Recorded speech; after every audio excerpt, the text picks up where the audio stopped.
Selamat pagi saudara yang dikasihi Tuhan. Jumpa lagi pada hari Jumat tanggal 7 Agustus 2020. Pagi hari ini saya ajak kita menjumpai pembacaan firman Tuhan dari 1 Korintus 13 ayat pertama dan ayat kedua. Ayat firman Tuhan berkata sebagai berikut. Sekalipun aku dapat berkata-kata dengan semua bahasa manusia dan bahasa malaikat, tetapi jika aku tidak mempunyai kasih, aku sama sekali sama dengan gong yang berkumandang dan canang yang gemerincing.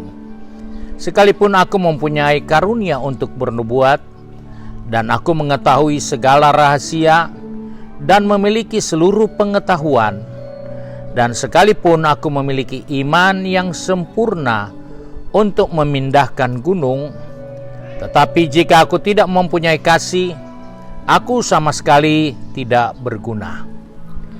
Rasul Paulus mengingatkan kepada jemaat di Korintus, yang mana jemaat ini memiliki banyak karunia, banyak talenta, banyak potensi yang mereka miliki.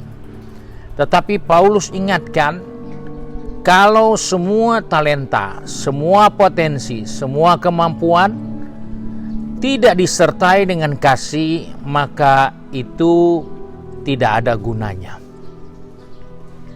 Kita menemukan betapa pentingnya kasih dalam setiap pelayanan kita. Banyak orang bisa memberi, tapi Alkitab mencatat bisa memberi tanpa kasih. Dan itu adalah hal yang merugikan kita. Yang memberi, kita tidak mendapatkan apa-apa dari pemberian kita karena kita memberi tanpa kasih.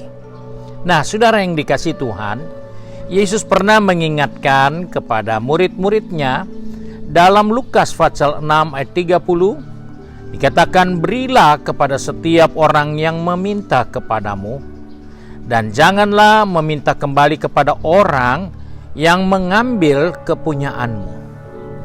Kita menemukan suatu prinsip dari pelayanan yang di dalamnya ada nilai kasih, yaitu kita harus memberi kepada orang yang meminta dan tidak mengharapkan balasan. Tidak mengharapkan dia mengingat bahwa saya pernah menolong dia atau kita pernah membantu dia. Dan terlebih dari itu, ketika ada sesuatu yang diambil oleh orang lain yang adalah kepunyaan kita, maka kita pun tidak perlu mengambil kepunyaan itu untuk kita miliki kembali.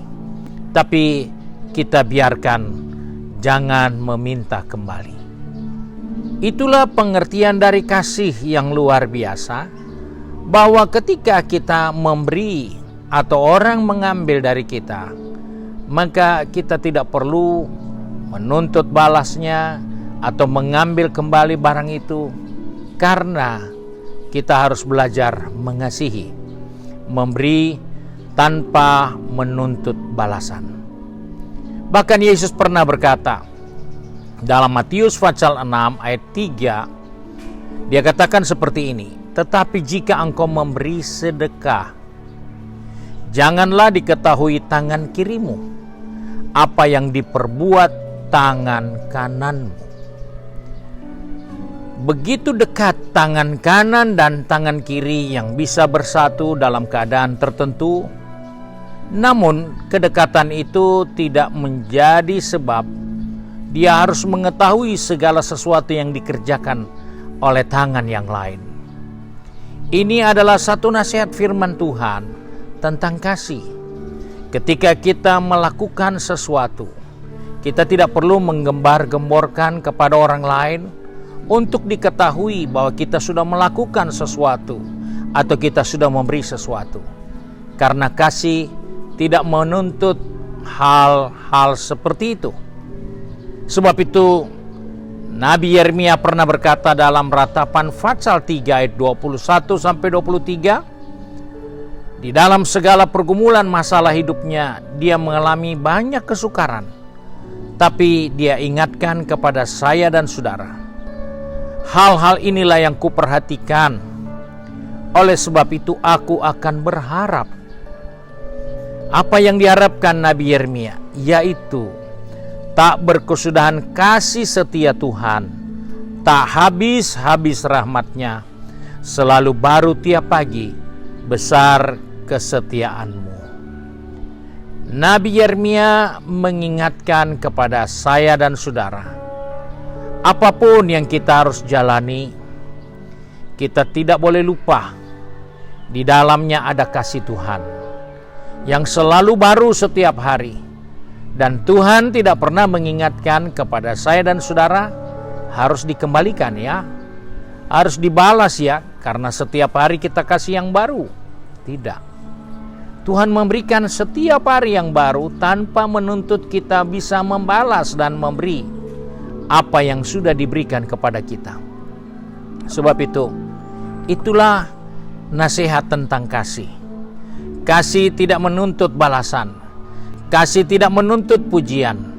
Kasih tidak menuntut penghargaan di dalamnya.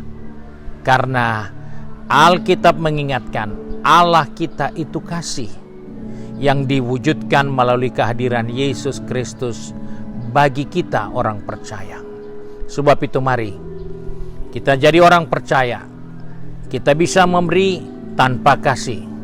Kita bisa melayani tanpa kasih. Kita bisa berkorban tanpa kasih. Kita boleh punya karunia dengan bermacam-macam pekerjaan yang dikerjakan oleh Roh Kudus tanpa kasih. Sebab itu kita diingatkan, mari hadirkan kasih dalam setiap keadaan kita, dalam pelayanan kita. Nama Tuhan dipermuliakan. Mari kita satu di dalam doa. Kembali kami datang kepadamu Bapa dengan mengucap syukur, karena oleh rencana-Mu kami masih ada sampai saat ini.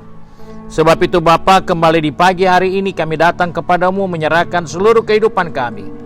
Roh, jiwa, tubuh ini, kiranya Tuhan memimpin kami, memegang tangan kami, mengatur langkah kaki kami.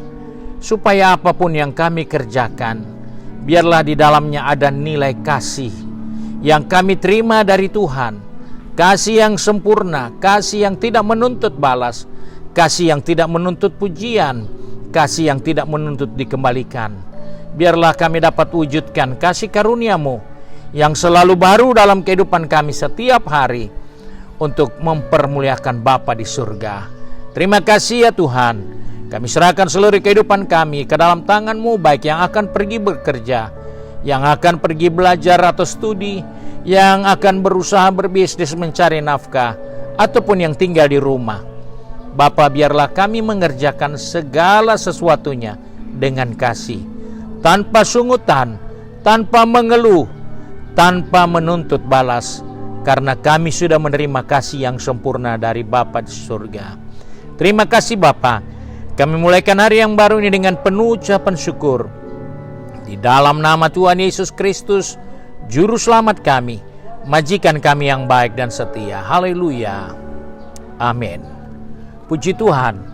Bapak Ibu Saudara yang dikasihi Tuhan, hari ini adalah hari doa puasa bagi Jemaat GPDI Bethesda Makassar, dan doa itu akan dimulaikan pada jam 1 siang.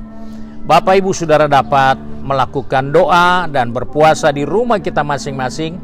Doakan bangsa kita, doakan pekerjaan Tuhan, doakan pelayan-pelayan dalam rumah Tuhan, supaya kita tetap kuat, tegar, dan mempermuliakan Bapa di surga. Terima kasih perhatian kita. Tuhan Yesus memberkati.